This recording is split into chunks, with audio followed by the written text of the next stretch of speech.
हिजाब हमारा बुनियादी हक है। अगर आज हिजाब पर खामोश हो जाओगे तो कल कहेंगे दाढ़ी बहुत लंबी है, कम कर लो। हिजाब को क्यों टारगेट किया जा रहा है? क्योंकि मुसलमानों का कल्चर उनसे छीन लिया जाए, मुसलमानों की तहजीब को उनसे छीन लिया जाए। तो हिजाब पहनकर पढ़ना चाहती हैं तो हमारी बेटियों से कहा जा रहा है कि अगर तुमको पढ़ना है तो तुम हिजाब उतार कर पढ़ो, और हिजाब को जिहाद से जोड़ दिया गया। ये बात साफ और वाज़ेह अल्फाज में कह रहा हूं कि इस देश को अगर खतरा है तो गांधी के कातिलों से खतरा है।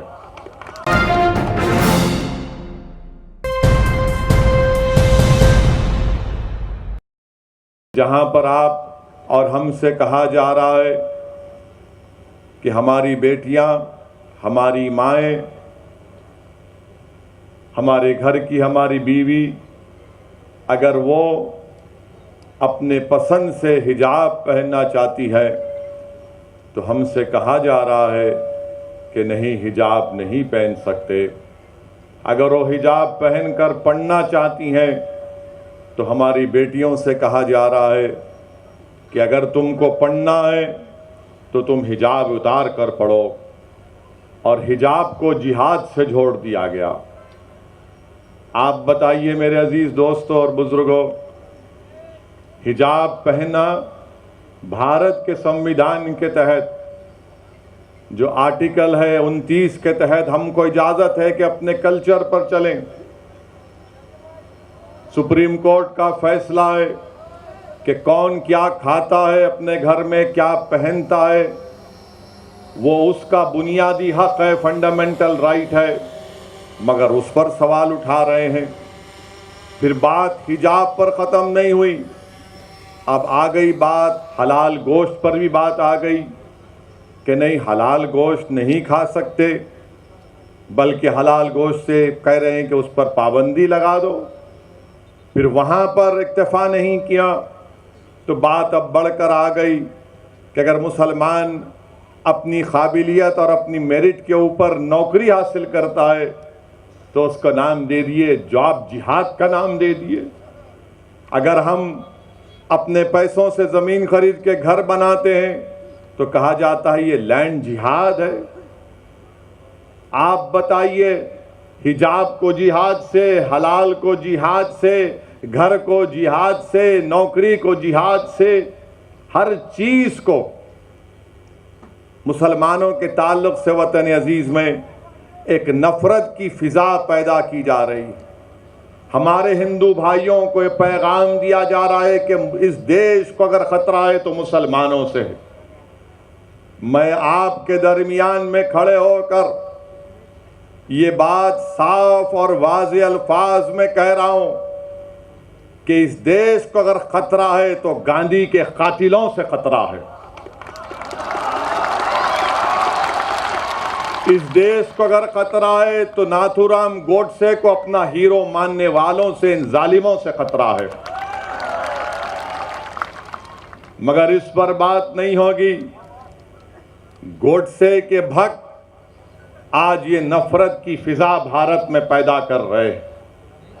आज आप देख रहे हैं कि जब मैंने हिजाब के मसले को उठाया तो उत्तर प्रदेश के विधानसभा के चुनाव चल रहे थे, तो मुझ पर तनकीद की गई कि वैसी तुमने उत्तर प्रदेश में हिजाब के मसले को क्यों उठाया। मेरे अजीज दोस्तों और बुजुर्गों, मैं हुफ़ाज़े किराम के दरमियान में खड़े होकर लबकशाई कर रहा हूं। मैं उलमाए किराम के दरमियान में खड़े होकर बोलने की जुर्रत कर रहा हूं।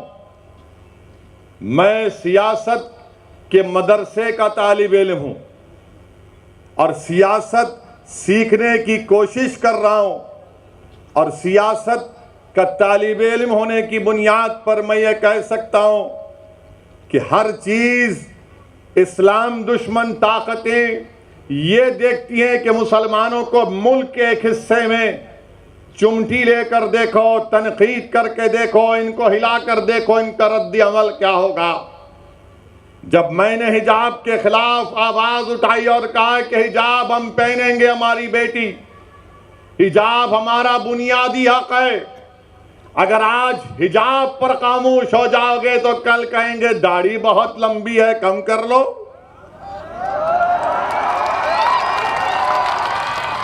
हमारी दाढ़ी पर बोलेंगे, उनकी दाढ़ी पर नहीं बोलेंगे।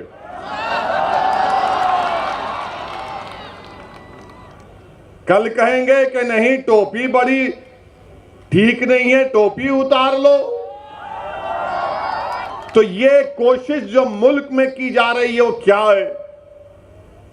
तनकीद करने वाले करो मुझ पर तनकीद, मगर हिजाब को क्यों टारगेट किया जा रहा है? क्योंकि मुसलमानों का कल्चर उनसे छीन लिया जाए, मुसलमानों की तहजीब को उनसे छीन लिया जाए। जब मुसलमानों को उनकी तहजीब और तमद्दुन से दूर कर दिया जाएगा तो मुसलमान क्या रहेगा? एक जिंदा लाश रहेगा। इसीलिए मैं आपसे कह रहा हूं कि आपको अपनी एक सियासी ताकत और अपनी आवाज को बनाना है। मैं आपको खुलकर कह रहा हूं, याद रखो मेरी इस बात को आप, कि हम हुकूमत को नहीं बदल सकते, मगर हम अपने वोट से हमारे दलित भाइयों को और हमारे सेकुलर रखने वाले हिंदू भाइयों को साथ लेकर अपनी पार्टी के नुमाइंदों को कामयाब करके गुजरात की विधानसभा भिजा सकते हैं, ताकि वो गुजरात की विधानसभा में खड़े होकर आपके इंसाफ का मुतालबा कर सकें, आपकी आवाज बन सके, आपके तालीम के मसलों को उठा सके, आपकी जिंदगी और मौत और हयात के फैसले जहां पर हो रहे वहां पर आपकी आवाज को रख सकें। इसीलिए मैं आपसे अर्ज कर रहा हूं कि सियासी ताकत को पैदा करिए, सियासी नुमाइंदों को कामयाब करिए। तनकीद करने वाले तनकीद करते रहेंगे, मगर मैं दलाइल के साथ अपनी बात को हमेशा रखता आया हूं और आज भी रखने की कोशिश करूंगा। मेरे अजीज दोस्तों और बुजुर्गों,